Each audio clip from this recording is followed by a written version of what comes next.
Chers frères et sœurs, permettez-moi de vous souhaiter une chaleureuse bienvenue dans cette église protestante de Ans-à-l'Heure-Juprel pour célébrer ensemble, et oui déjà, ce 4e dimanche de l'Avent. Aujourd'hui, vous l'aurez tous remarqué, nous pouvons bénéficier de cette ambiance si particulière grâce aux décorations de Noël qui ornent notre église.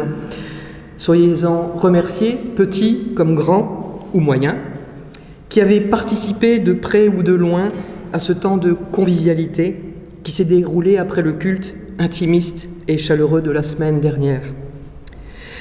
Pour ouvrir ce nouveau temps et dernier temps de l'Avent, tournons nos regards vers les Écritures et plus particulièrement vers l'Évangile de Jean, au chapitre 1 et au verset 9 qui nous dit « La parole était la vraie lumière, celle qui éclaire tout humain.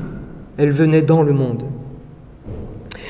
Il existe beaucoup de types de lumière en ce bas monde, mais elles ont toute une caractéristique commune, c'est qu'elles éclairent notre environnement physique extérieur. La lumière que nous célébrons aujourd'hui, quand elle nous éclaire à l'intérieur, nous réchauffe, nous donne l'espoir, l'amour, le salut et la vie éternelle. Et comme si ça n'était pas aussi suffisant, elle s'adresse, cette lumière, à tous et toutes, sans aucune exception. Je vais inviter Yann pour rallumer la 4e bougie, l'ultime pour cette dernière semaine de l'Avent. Nous allumons cette bougie aujourd'hui pour nous rappeler que Dieu est amour. Nous remercions Dieu pour l'espérance et pour la paix qu'il donne, pour la joie qu'il verse dans nos cœurs et pour son amour qui nous libère et nous montre le chemin. Merci Yann. Toutes nos bougies sont maintenant allumées et je vous propose d'invoquer le Seigneur par la prière. Père éternel, toi qui nous as envoyé l'Emmanuel, nous te prions pour que tu envoies ta lumière dans nos cœurs et en ces jours. Aide-nous à être prêts pour le jour et l'heure où Christ reviendra accomplir la promesse de salut que tu nous as offerte. Donne-nous de rester en lui, afin que ton amour parfait remplisse notre être tout entier. Fais de notre adoration un temps de célébration de ton amour et rends-nous capables de le diffuser vers le monde entier, aujourd'hui et pour toujours. C'est au nom de ton Fils Jésus, la lumière du monde, en qui nous avons mis toute notre foi, que nous t'adressons cette prière et que nous t'invoquons. Amen. On va entrer dans le temps de louange, grâce à Yann, avec le chant « Venez le célébrer ». Je ne suis pas tout seul aujourd'hui, il y a Jean-Pierre qui va aussi nous accompagner avec les percussions.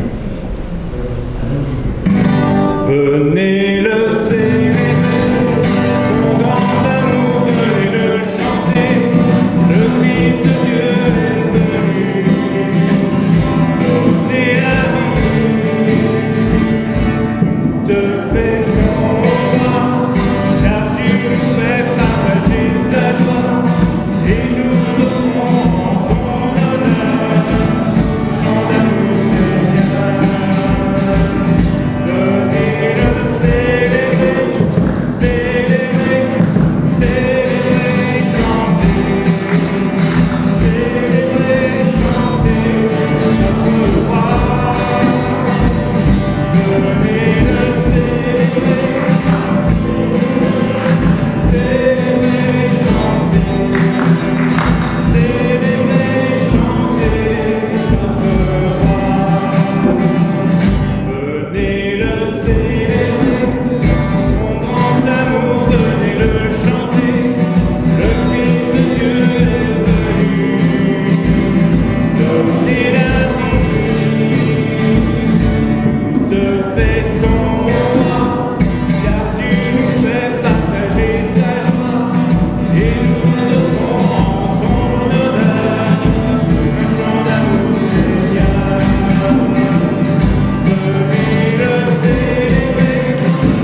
Jésus vient à notre propre rencontre, tout comme au temps d'Élisabeth et de Marie. Rappelons-nous en ce moment où l'ange Gabriel vient annoncer à Marie qu'elle a été choisie par Dieu pour mettre au monde Jésus, celui que le peuple attend. Jésus, Dieu sauve, Emmanuel, Dieu parmi nous. Cette bonne nouvelle, annoncée par les prophètes, attendue depuis des siècles, est sur le point de se réaliser et Marie partira chez sa cousine Élisabeth, elle aussi enceinte, avec ce besoin de partager cette extraordinaire nouvelle. Élisabeth et Jean-Baptiste, sans que Marie ait dit un mot, ont reconnu cette présence de Dieu auprès d'eux. C'était une joyeuse rencontre, la joyeuse rencontre. C'est au cours de celle-ci que Marie exprimera cette prière unique que nous connaissons sous la désignation de le Magnificat, que nous pouvons retrouver dans l'évangile de Luc au chapitre 1, au verset 46 à 55. Cette période de l'Avent est sans aucun doute le meilleur moment pour nous remémorer et nous laisser inspirer par cette prière exprimée juste avant la Nativité. Marie pria. « Mon âme exalte le Seigneur, exulte mon esprit en Dieu mon Sauveur. Il s'est penché sur son humble servante. Désormais tous les âges me diront bienheureuse. Le Puissant fit pour moi des merveilles, saint est son nom. Sa miséricorde s'étend d'âge en âge sur ceux qui le craignent. Déployant la force de son bras, il disperse les superbes. Il renverse les puissants de leur trône, il élève les humbles. Il comble de bien les affamés, renvoie les riches les mains vides. Il relève Israël, son serviteur. Il se souvient de son amour, de la promesse faite à nos pères en faveur d'Abraham et sa descendance à jamais.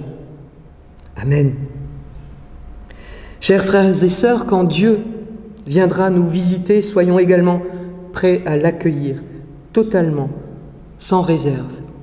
Tout comme Marie, mère de Jésus, ne gardons pas cette bonne nouvelle pour nous comme une chose cachée, mais répandons-la avec joie et amour.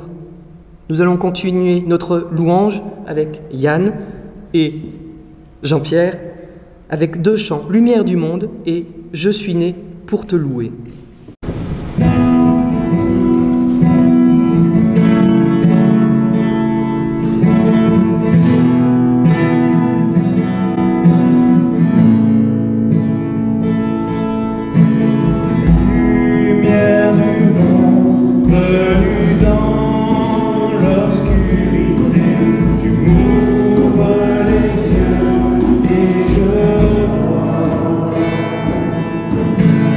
Quand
Alors Philippe fait aussi des histoires des enfants. C'est une petite histoire d'outillage. Ça tombe bien, parce que voici peu de temps, vous avez certainement perçu dans cette église des bruits d'outils en pleine action. Nos bricoleurs s'activaient afin de permettre l'installation de la crèche sur la plateforme extérieure du temple et le village de Noël. Mais ce que nos bricoleurs ignorent certainement, c'est que leurs outils sont doués d'une vie propre. Et lorsqu'ils les déposent sur l'établi pour vaquer à d'autres tâches, lorsque la porte se referme derrière eux, alors les outils s'animent, bougent, vivent leur propre vie, et puis ils parlent. Maintenant que vous connaissez ce secret, vous comprendrez cette histoire qui s'est déroulée dans un petit village du Proche-Orient, voilà, des siècles et des siècles. Peut-être un village qui ressemblait à celui-ci. Un ouvrier en bâtiment spécialisé dans le travail du bois travaillait jour après jour pour assurer sa subsistance ainsi que celle de son épouse. Un jour que le maître était absent, les outils qui étaient sur l'établi se réunirent en grand conseil. Les conciliabules furent longs et animés, ils furent même véhéments. Le sujet abordé était grave, très grave. Il s'agissait ni plus ni moins que d'exclure de la communauté des outils, un certain nombre de membres. Un outil qui en avait gros sur la patate, ou plutôt sur le manche, prit la parole. Il faut, dit-il, exclure notre sœur, la scie, car elle mord et elle grince des dents. Elle a le caractère le plus grincheux du monde, c'est insupportable. Un autre prit la parole et dit « D'accord avec vous, nous ne pouvons plus conserver parmi nous notre frère, le rabot, qui a le caractère tranchant et qui épluche tout ce qu'il touche. C'est un vrai danger, le rabot. Quant au frère marteau, dit un autre outil, je lui trouve le caractère assommant. Il est tapageur, il cogne toujours et il nous tape sur les nerfs. Excluons-le. Et les clous, dit un autre, peut-on vivre avec des gens qui ont le caractère aussi pointu? Qu'ils s'en aillent. Et que la lime et la râpe s'en aillent aussi, parce qu'à vivre avec elles, ce n'est que frottement perpétuel. Et qu'on chasse le papier de verre, dont il semble que la raison d'être dans cet atelier soit toujours de froisser tout le monde. Ainsi discouraient en grand tumulte les outils du charpentier. Tout le monde parlait à la fois, un véritable brouhaha. L'histoire ne dit pas si c'était le marteau qui accusait la scie et le rabot la lime, mais il est probable que c'était ainsi, car à la fin de la séance, tout le monde se trouvait exclu. La réunion bruyante prit fin subitement avec l'entrée imprévue du charpentier dans l'atelier. On se tut lorsqu'on le vit s'approcher de l'établi. Alors le charpentier saisit une planche et la scia avec la scie qui grince. Il la rabota avec le frère rabot au ton tranchant qui épluche tout ce qu'il touche. Le frère ciseau qui blesse cruellement, notre sœur la râpe au langage rude, le frère papier de verre qui froisse, entrèrent successivement en action. Le charpentier prit alors nos frères les clous au caractère pointu et le marteau qui cogne et fait du tapage. Il se servit de tous ces outils, aux méchants caractères, un par un à la suite de l'autre, pour fabriquer un berceau, pour accueillir l'enfant à naître, pour accueillir la vie. Ce charpentier s'appelait Joseph. Cette petite histoire nous rappelle que nous sommes tous les outils de Dieu et qu'il nous appartient à tous de comprendre et d'ouvrir notre esprit à sa parole en évitant de tomber dans le piège si facile de l'exclusion. Aujourd'hui, c'est moi qui vous apporterai la méditation au sujet de l'écriture et plus particulièrement à partir du livre d'Ésaïe, chapitre 58, versets 1 à 12. Je vous invite à entrer dans ce temps de préparation spirituelle par la prière. Seigneur, quand le bruit du quotidien nous empêche d'entendre ta voix, Quand le bruit de nos soucis couvre tes paroles d'espérance, quand le tumulte de la vie semble nous emporter, éveille nos cœurs à ta parole. Seigneur, quand nous n'arrivons plus à discerner ce qui est prioritaire, quand nous ne voyons plus que l'ombre des choses, quand nous ne savons plus distinguer l'essentiel du superflu, ouvre nos yeux à ta présence. Éveille nos cœurs à la parole que nous allons entendre maintenant, qu'elle soit notre nourriture, celle qui nous permet d'avancer et de toujours espérer. Amen. Ésaïe, chapitre 58, versets 1 à 12, selon la version de Louis II de 1910. Crie à plein gosier, ne te retiens pas, élève ta voix comme une trompette, et annonce à mon peuple ses iniquités, à la maison de Jacob ses péchés. Tous les jours ils me cherchent, ils veulent connaître mes voies, comme une nation qui aurait pratiqué la justice et n'aurait pas abandonné la loi de son Dieu. Ils me demandent des arrêts de justice, ils désirent l'approche de Dieu. Que nous sert de jeûner si tu ne le vois pas, de mortifier notre âme si tu n'y as point d'égard? Voici, le jour de votre jeûne, vous vous livrez à vos penchants et vous traitez durement tous vos mercenaires. Voici, vous jeûnez pour disputer, vous querellez, pour frapper méchamment du poing. Vous ne jeûnez pas comme le veut ce jour, pour que votre voix soit entendue en haut. Est-ce là le jeûne auquel je prends plaisir? Un jeûne où l'homme humilie son âme, courber la tête comme un jonc et se coucher sur le sac et la cendre? Est-ce là ce que tu appelleras un jeûne, un jour agréable à l'Éternel? Voici le jeûne auquel je prends plaisir.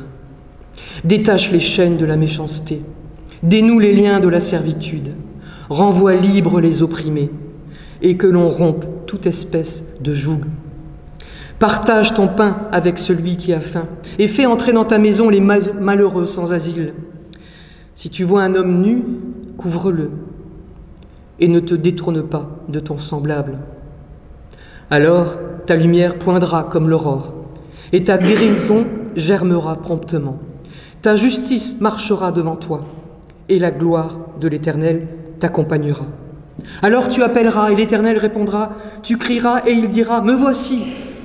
Si tu éloignes du milieu de toi le joug, les gestes menaçants et les discours injurieux, si tu donnes ta propre subsistance à celui qui a faim, si tu rassasies l'âme indigente, ta lumière se lèvera sur l'obscurité, et tes ténèbres seront comme le midi. L'Éternel sera toujours ton guide, il rassasiera ton âme dans les lieux arides, et il redonnera de la vigueur à tes membres. Tu seras comme un jardin arrosé, comme une source dont les eaux ne tarissent pas. Les tiens rebâtiront sur d'anciennes ruines, tu relèveras des fondements antiques. On t'appellera réparateur des brèches, celui qui restaure les chemins, qui rend le pays habitable. Ésaïe, c'est un prophète que j'aime particulièrement parce que autant il avertit, il annonce, et autant il montre et il exprime l'amour du Seigneur. Alors quand Noël approche, on s'interroge un peu plus sur notre rapport à notre foi. Ce sont des moments de questionnement. Ça sert à ça aussi, l'attente, l'avant, réfléchir. Alors là, Ésaïe, il est un peu dur, mais parfois, il faut être un peu râpeux, comme la râpe ou la lime, pour faire passer un message, quand on n'a pas d'oreille pour entendre. Dès le verset 2, il interpelle le peuple. « Tous les jours, ils me cherchent. Ils veulent connaître mes voies, comme une nation qui aurait pratiqué la justice et n'aurait pas abandonné la loi de son Dieu. » Comme une nation qui aurait pratiqué la justice. C'est ironique, évidemment. Le peuple se sent juste, se pense juste, parce qu'il dit chercher Dieu chaque jour, parce qu'aucun point de la loi n'aurait été abandonné. C'est comme si le peuple, il se donnait un bon bulletin à lui-même. Pour aller droit au but, le Seigneur nous dit « T'es jeûne ? À ta manière ? Non, c'est pas un jeûne que j'apprécie. » Alors attention, c'est pas... Le Seigneur n'est pas en train de faire son difficile. J'ai pensé, ça va vous faire sourire, mais quand Charles III est devenu roi, Je ne sais pas si vous vous souvenez de cette vidéo qui a tourné. Il devait signer un document important. Et puis, ça n'allait pas comme il voulait, avec le stylo, enfin, qui n'était pas à sa place. Enfin bon, il a eu un geste un peu de mauvaise humeur, évidemment. Bon, ça a été filmé et ça a tourné. Forcément, c'est ce qu'on a retenu, le naturel qui revient au galop. Mais là, non, le Seigneur n'est pas en train de demander comme un seigneur. Hein. Il ne fait pas son Charles III, qui trouverait qu'on n'en fait pas assez pour lui, pour son rang. Non, il parle comme un guide, comme toujours. On peut être un bon élève, avoir de bonnes notes, mais être quelqu'un de complètement imbuvable au quotidien. Pensons à ces Judéens qui n'avaient pas été déportés à Babylone, comme je l'ai raconté il y a 2 dimanches, et qui voient d'un mauvais œil le retour des exilés, leurs frères pourtant. On peut parler, et puis quand il faut être dans le concret, eh ben, il n'y a plus personne. C'est quoi avoir de la religion? C'est ce qu'on voit de l'extérieur, qui fait que les autres disent « lui c'est un croyant et même c'est un chrétien ». Alors on est dans le montrer, dans le paraître. Pourquoi pas? Ça peut marcher 5 minutes et faire son petit effet, comme ces pharisiens qui priaient au coin des rues pour qu'on les voie bien. On est dans l'illusion. L'illusion, comme dans un spectacle d'illusionniste, c'est quand on interprète de façon erronée ce que l'on voit. Mais alors, ça veut dire quoi concrètement? Être non pas religieux ou croyant, mais être dans le concret, dans la vie de tous les jours, avec les gens que j'aime et les gens que je n'aime pas. Un jour, je vous expliquais ce que signifiait le mot shalom, que ça signifiait vraiment mais beaucoup de choses. Vous allez vite comprendre pourquoi je fais ce détour par ce mot célèbre. Alors bien sûr, shalom, ça veut dire paix, tout le monde le sait, mais c'est tellement d'autres choses, shalom, qu'on ne sait pas ou qu'on a oublié. Shalom, ça veut vraiment dire être complet. Et si on est complet, on ne manque de rien. Alors si je dis shalom à mon frère, je lui dis en même temps tout cela. Est-ce que tu vas bien? Est-ce que tu te sens aimé? Est-ce qu'il te manque quelque chose? Est-ce que tu te sens reconnu? Est-ce que tu as besoin de quelque chose que moi je pourrais te donner? C'est tout cela, shalom. C'est comme lorsqu'on dit à quelqu'un « ça va ?» Mais quand on demande « ça va » à quelqu'un, on attend juste que l'autre dise « oui, ça va ». Personne ne s'attend à entendre dire « non, ça va pas du tout ». Parce que là... Et pourtant, combien de fois on aurait envie de dire ça, mais non, ça va pas. Alors on fait semblant pour ne pas mettre l'autre dans la difficulté. Parce que si on lui répond « ah non, ça ne va pas du tout », on oblige un peu l'autre à réagir et il n'est pas habitué et on le prend un peu par surprise. Mais quand on dit à quelqu'un ici en arrivant « ça va », en vrai, c'est pour dire aussi « est-ce que tu vas bien? Est-ce que tu te sens bien? Est-ce que je peux faire quelque chose pour toi? Est-ce que tu te sens accueilli et aimé ?» Et il faut être très attentif aux petits signes pour savoir que non, en face, ça ne va pas. Et que juste notre frère ou notre sœur ne veut pas déranger. Cela veut dire vraiment beaucoup de choses. Shalom. C'est donc l'occasion de se dire que les mots sont importants, qu'ils ont leur poids, que ce ne sont pas que des mots. Et puis moi, de suite, avec ces mots, qu'est-ce que je peux faire? Tout de suite. Quand j'étais en Israël, il y a 3 ans, c'était une bénédiction, notre groupe d'étudiants en théologie de Strasbourg a eu la chance de rencontrer la femme pasteur de l'église de la Rédemption de Jérusalem. Elle nous disait « pas de paix sans justice. Il n'y a pas de paix sans justice. » Et elle disait « sinon, c'est une paix molle. Donc, il faut s'engager. » Le Seigneur le dit par les mots du prophète Ésaïe. D'abord, il dit qu'il n'aime pas que le jeûne soit utilisé pour obtenir quelque chose de lui. Que nous sert de jeûner si tu ne le vois pas, de mortifier notre âme si tu n'y as point égard? Voici le jour de votre jeûne, vous vous livrez à vos penchants. Là, le Seigneur dit que ce jeûne, ce n'est pas quelque chose de spectaculaire qui doit nous faire passer grand auprès des autres. Ce qu'on comprend là, c'est qu'à travers ce jeûne, le peuple s'attend à ce qu'il soit vu. Il attend des égards de la part du Seigneur, comme du donnant-donnant. Rappelons-nous le jeûne de David, un jeûne très orienté. C'est dans le livre 2, le deuxième livre de Samuel au verset 21 et suivant. David, il jeûnait et il pleurait car son enfant était mourant. Ses serviteurs lui dirent « Que signifie ce que tu fais? Tandis que l'enfant vivait, tu jeûnais et tu pleurais, et maintenant que l'enfant est mort, tu te lèves et tu manges. » Il répondit « Lorsque l'enfant vivait encore, je jeûnais et je pleurais, car je disais « Qui sait si l'Éternel n'aura pas pitié de moi et si l'enfant ne vivra pas? Maintenant qu'il est mort, pourquoi jeûnerai-je? Puis-je le faire revenir? J'irai vers lui, mais il ne viendra pas vers moi. » Donc, si je ne me sens pas entendu, j'arrête de jeûner, car cela n'a plus d'utilité. Alors le Seigneur explique pourquoi. Il n'apprécie pas ce type de jeûne. C'est au verset 5. « Est-ce là le jeûne auquel je prends plaisir, un jour où l'homme humilie son âme, courber la tête comme un jonc, et se coucher sur le sac et la cendre? Est-ce là ce que tu appelleras un jeûne, un jour agréable à l'Éternel? Est-ce que le Seigneur aime que nous nous courbions, que nous nous couchions, à vrai dire que nous nous humilions, que nous nous montrions plus petits que nous sommes, plus petits qu'il nous a fait? Est-ce un Dieu qui aimerait qu'on se mette plus bas que terre, qu'on s'humilie, qu'on se couche en guise de jeûne? Certains courants religieux vous le diront.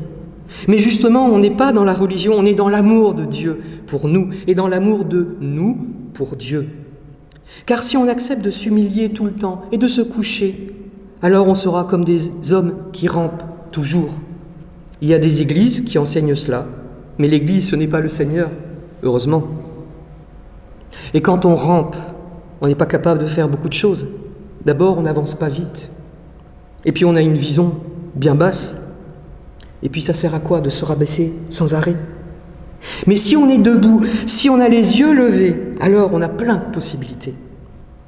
C'est quoi ce jeûne où on reste debout et les yeux levés? Parce qu'il n'y a pas de jeûne désincarné. Désincarné, ça veut dire hors de la chair. Concrètement, on est juste dans l'intellectuel, dans les mots qu'on prononce. On ne vérifie pas la profondeur et la richesse de leur signification. L'intellectuel, ça ne nourrit pas, ça ne donne pas d'eau, ça ne donne pas de vêtements, ça ne lave pas le linge, ça ne donne pas de l'amour aux pauvres, ça ne donne pas de l'amour à celui qui dort sous sa tente Quechua à Strasbourg, Liège ou ailleurs. Tellement ailleurs d'ailleurs.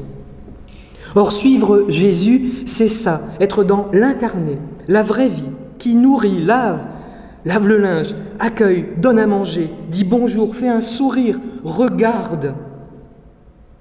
Suivre Jésus, ça implique un engagement total de la personne. On n'est pas que dans le rituel, le prier à voix haute, le chanter, aller au culte. Alors le Seigneur, il explique. Voici le jeûne auquel je prends plaisir. Détache les chaînes de la méchanceté, dénoue les liens de servitude, renvoie libres les opprimés, et que l'on rompe toute espèce de joug. C'est sûr que c'est un jeûne qui nous implique davantage. On est davantage appelé à faire quelque chose, on doit agir, sortir du discours intellectuel et entrer dans l'accueil personnel. Parce que rester courbé, ça ne demande pas tant d'efforts. Ici, il est question de chaînes, de liens et de joug. Les chaînes, ça entrave. Les liens, ça attache. Le joug, ça pèse lourd, si lourd.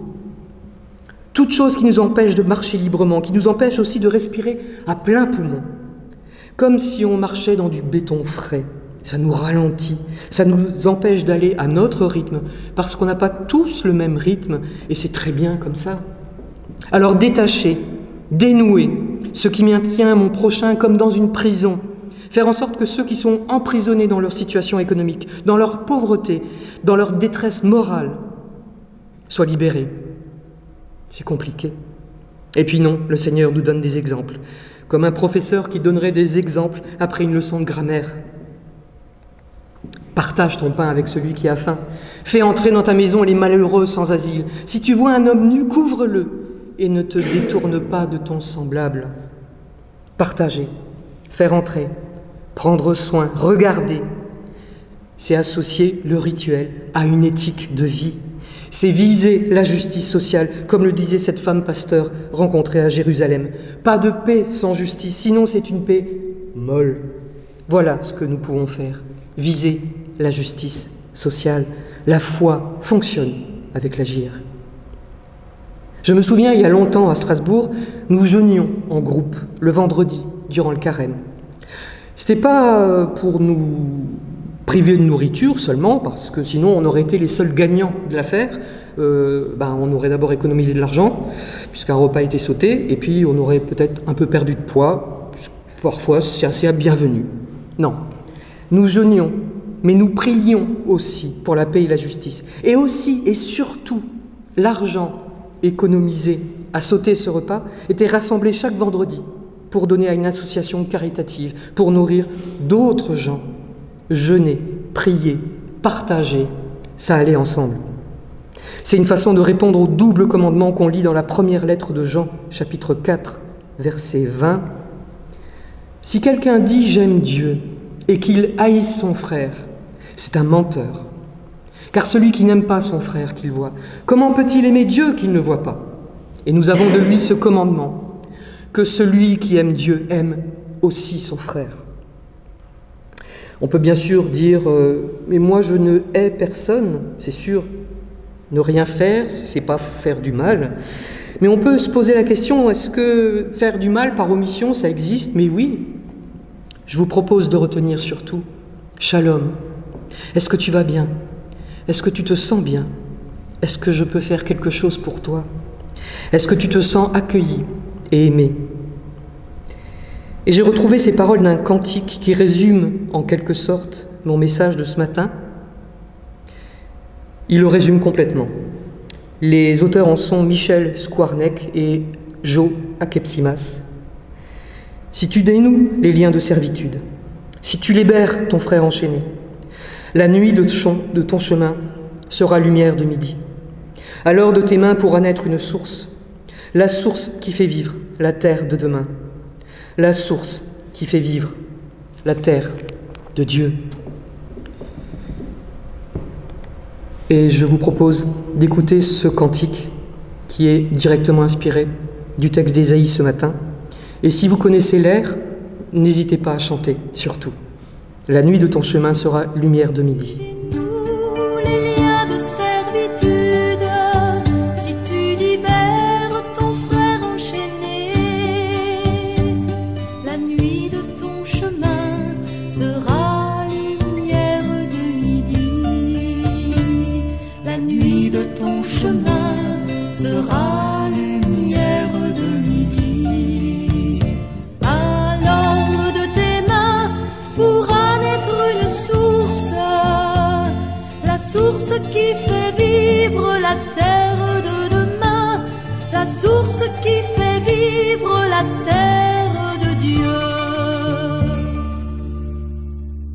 Si tu détruis ce qui opprime l'homme, si tu relèves ton frère humilié, la nuit de ton combat sera lumière de midi.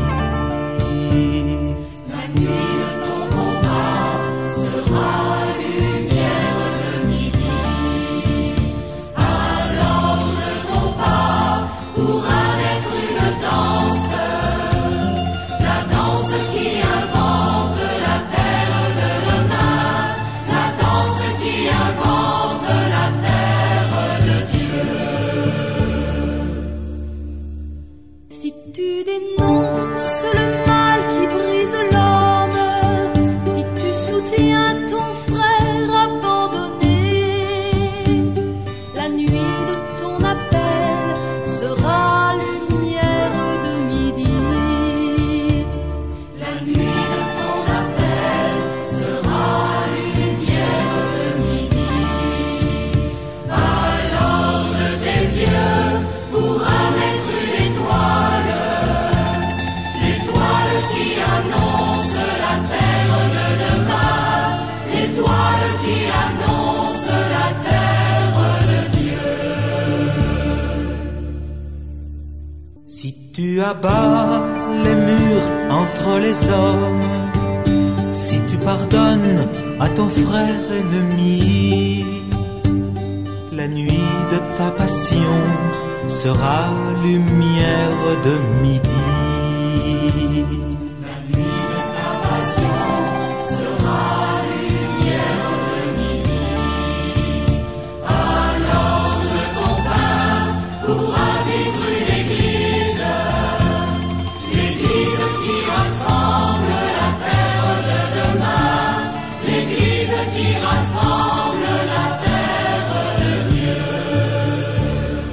Avant de reprendre notre chemin dans le monde, recevons la bénédiction finale. Sentez-vous libre de vous lever maintenant ou pour le chant d'après, ou de rester assis, sentez-vous libre. Que Dieu notre Père, par sa présence et sa parole, nous accompagne et nous conduise en cette 4e semaine de l'Avent. Qu'il nous fortifie et nous donne la paix. À lui seul soit le règne et la gloire. Au nom de Jésus-Christ. Amen.